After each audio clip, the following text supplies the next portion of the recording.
भाइयों जय श्री राम। मैं अनुपम वाजपेयी एडवोकेट, राष्ट्रीय अध्यक्ष नव हिंदू सभा। मित्रों, मैं आपको एक वृतांत सुनाना चाहता हूं। जब द्वापर युग में भगवान श्री राम ने रावण का वध कर दिया तो रावण की मृत्यु के पश्चात रावण शिव जी के अनन्य भक्त थे, बहुत बड़े भक्त थे। तो उन्होंने वो पुकार करने लगे अपनी मुक्ति के लिए, मोक्ष के लिए। एक दिन बीत गया, 2 दिन बीत गए, एक सप्ताह बीत गया, काफी समय बीत गया और रावण पुकार करता रहा, भगवान शिव जी को पूरा पुकारता रहा। तो जब देवताओं ने देखा तो देवताओं से उनका तो देखा नहीं गया। देवता एकत्रित हुए, वे माता पार्वती के पास गए। माता पार्वती के पास गए तो उन्होंने माता से कहा कि माता जी, ये माता पार्वती, भगवान शिव का अनन्य भक्त है, इतना बड़ा भक्त, और उसे इस प्रकार से कष्ट प्राप्त हो रहे हैं, उसे मुक्ति नहीं मिल रही, मोक्ष नहीं प्राप्त हो रहा है, आप देखिए माता। तो माता पार्वती बोली कि मैंने भी देखा है इस चीज को। वो भगवान शिव जी के पास गई और शिव जी के पास गई, उनकी पत्नी, तो उन्हें कौन रोक सकता है, सबसे आसान, उनके लिए प्राप्त आसान था मिलना। तो गई शिव जी के पास, उनसे कहा कि रावण कई वर्षों से परेशान है, उसे मुक्ति नहीं मिल रही, मोक्ष प्राप्त नहीं हो रहा है, आप उसके लिए कुछ करिए। भगवान शिव ने कहा कि रावण ने बहुत बड़ा अपराध किया है, इस अपराध को क्षमा नहीं किया जा सकता है। तो माता पार्वती ने कहा कि मैं जानती हूं उन्होंने बहुत बड़ा अपराध किया है, सीता का अपहरण किया है, एक स्त्री का अपहरण करना गलत है। तो भगवान शिव जी ने कहा पार्वती जी से, माता पार्वती से कहा, उसने, रावण ने सीता जी का अपहरण किया, यह अपराध है, लेकिन जो उसने साधु का वेश बनाकर, साधु का रूप धारण करके जो अपराध किया है, अपहरण किया है, वो कभी क्षमा नहीं किया जा सकता है। अगर उसने रावण बनकर सीता का अपहरण किया होता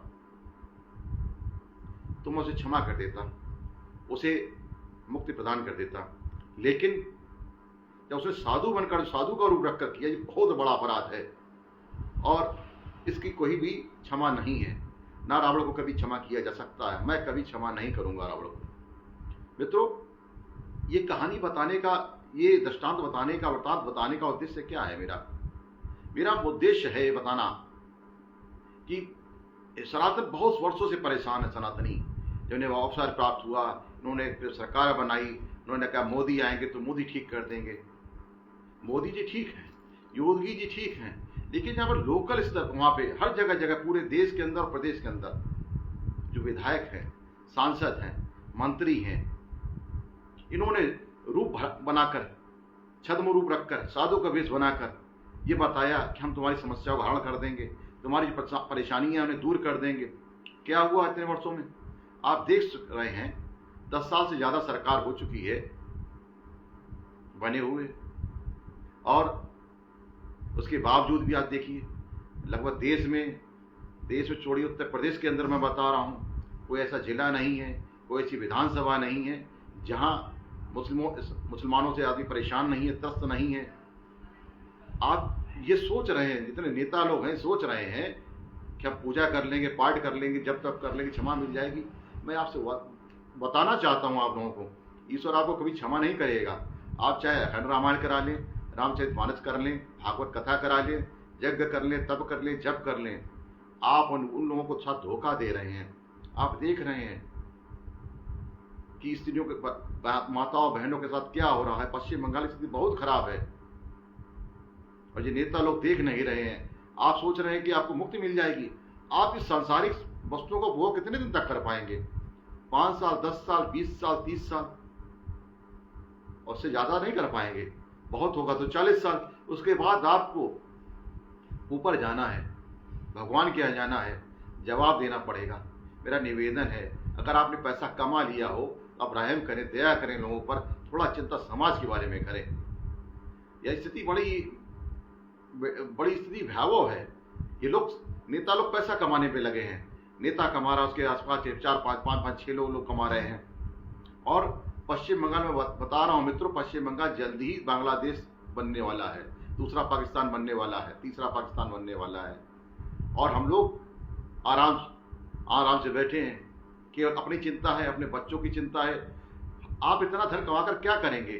कश्मीर में बहुत बहुत पैसे वाले थे, करोड़पति लोग थे, अरबपति लोग थे, उन्हें सब छोड़कर भागना पड़ा। मैं ब्राह्मण बंधुओं से भी कहना चाहता हूं, आप लोग जो आप समाज में संदेश देते, संदेश देना सही करिए। आप ये कहते हैं भगवान को मिठाई पसंद है तो हमें, पंडित जी को मिठाई पसंद है, हमें मिठाई पसंद है, पूड़ी पसंद, पुआ पसंद है तो हमें पसंद है। उन्होंने कहा वो भगवान को ये फल पसंद है तो हमें पसंद है, हम लोग ले लेते हैं, ब्राह्मण लोग ले लेते हैं इन सबको। भगवान को शस्त्र भी तो पसंद है, शस्त्र कौन चलाएगा? मिठाई हम खाएंगे, पैसा हम लेंगे, तो शस्त्र कौन चलाएगा? एक बात बताओ मित्रों, जब भगवान राम अयोध्या से छोड़ के वन को गए थे तो क्या चीज साथ लेकर गए थे? माता सीता ने तो कहा था कि मैं तुम्हारी पत्नी उसने साथ चलूंगी, उन्हें वो ले जाना नहीं चाहते थे। लक्ष्मण भगवान श्री राम के साथ गए क्योंकि वो छोटे भाई तो उनका मैं जाना चाहता हूं। भगवान श्री राम कुछ नहीं ले गए, न आभूषण ले गए, न अंगूठियां ले गए, न अपने हार ले गए, न जंजीर ले गए, न कुछ ले गए, कोई भी वो आभूषण नहीं ले गए। एक क्या चीज ले गए? धनुष बाण लेकर गए। उन्होंने धनुष बाण नहीं छोड़ा अपना। तो मित्रों, अगर वास्तव में पूजा करना है लोगों की, भगवान की ईश्वर पूजा करना है, तो शस्त्र को हमेशा साथ रखें। और ब्राह्मण भाइयों से भी अनुरोध है, आप समाज में सही संदेश दें, समाज सही मैसेज दें। धर्म की स्थापना हो, अधर्म का नाश हो, तो अधर्म का नाश करें। तो अधर्म का नाश कैसे होगा ये बताइए। अभी कुछ दिन पहले एक प्रकरण चल रहा था, तो मेरे पास कुछ लोग आए, जिन्होंने कहा दादा मैं ब्राह्मण हूं, तो साथ भी आए ब्राह्मण लोग आए मेरे पास, कन्नौज जनपद में चिवनाऊ जगह है, वहां पर आए मेरे पास, बोले कि दादा हम परशुराम जी की मूर्ति लगाना चाहते हैं। अच्छी बात है। बोला बहुत बड़ी मूर्ति लगाएंगे। हमने बड़ी बात है, अच्छी बात है, लेकिन मूर्ति का करना क्या है? बोले पूजा करना है। पूजा तो हमने, भगवान परशुराम तो जीवित हैं, हर जगह उपलब्ध हैं, मौजूद हैं, लेकिन लड़ना, हमें अगर सच्ची श्रद्धा करनी है, सच्ची पूजा दिखा करनी है, तो उनके बताए, उनके चरित्र का अनुकरण कराएं, उनके बताए रास्ते पर चलें। भगवान परशुराम ने 21 बार इस पृथ्वी को विधर्मी भीन किया था, और हम एक बार भी नहीं कर पा रहे हैं, तो भगवान परशुराम कैसे भक्त हुए?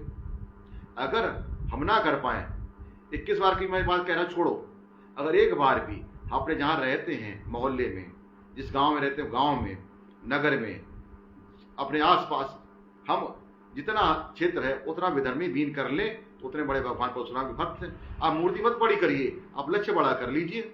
अगर भगवान परशुराम की वास्तव पूजा करना चाहते हैं तो पूरे जिले का उद्देश्य ले लीजिए कि पूरे जिले को हम विधर्मी बीन करेंगे, अधर्म का नाश करेंगे। मित्रों, पहले चीज सोचना है, सोच अपनी बदलिए। हम कभी भी सोचते हैं तो क्या देखते हैं?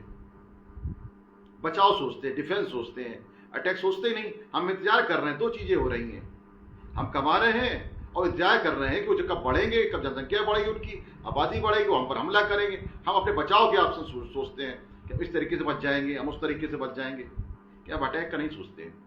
आपने कभी सोचा हम ये करेंगे तो उनकी हिम्मत नहीं पड़ेगी, हम वो करेंगे तो ये खत्म हो, अधर्म का नाश होगा, धर्म की स्थापना होगी। और एक बात कहते हैं, और हमें भगवान परशुराम के चरण बताए रास्ते पर अनुकरण करना होगा, उनका जैसा बनना होगा। यही वास्तविक पूजा होगी, यही सच्ची श्रद्धा है भगवान परशुराम के प्रति। और एक बात, जो मैकाले आया थे 1835 में, अंग्रेजों ने इतना बड़ा द्वंद्व पैदा कर दिया भारत के अंदर, जातीय युद्ध पैदा कर रखा है। हर जाति दूसरी जाति से लड़ने को आतुर है। दो जातियां थी जैसे ब्राह्मण और क्षत्रिय को उन्होंने कह दिया। तमाम कुछ पंडित लोग भी कहने लगे, जब समय कहने लगे तो हर आम चर्चा में कहने लोग कि भगवान परशुराम ने 21 बार क्षत्रिय विहीन कर दी थी पृथ्वी को। ऐसा नहीं था मित्रों, भाइयों, एक बहुत बड़ा माइंड सेटिंग चेंज कर दी लोगों ने, हम लोगों की। भगवान परशुराम ने कभी भी क्षत्रिय विहीन नहीं की है। भगवान परशुराम ने विधर्मी विहीन की थी, वो भी केवल उनकी लड़ाई है वंश के शस्त्र भाव से थी, सहस्त्र भाव से लड़ाई थी, उन्होंने सहस्त्र भाव के वंश का ही अंत किया है। और उन्होंने धर्म की स्थापना, पूरे विश्व में धर्म की स्थापना की। जब जब वो आते हैं वो चिरंजीवी हैं, जब जब अधर्म बढ़ता है वो आते हैं और धर्म की स्थापना करते हैं। और मित्रों, मैं ये बात और बताना चाहता हूँ, मैं परसों गुरुवार को फिर लाइव आऊंगा सुबह 8 बजे। दो बातें इस समय चर्चा में चल रही हैं। बड़े भाई अखिलेश यादव जी कह रहे हैं, जो कन्नौज के सांसद हैं, उन्होंने दो बातें कही हैं। एक कि ब्राह्मणों ने छत्रपति शिवाजी का अभिषेक नहीं किया, राज्याभिषेक नहीं किया, और किया तो पैर के अंगूठे से किया। इस पर मैं बताऊंगा परसों लाइव आकर, क्योंकि बातें बहुत लंबी होती जा रही हैं।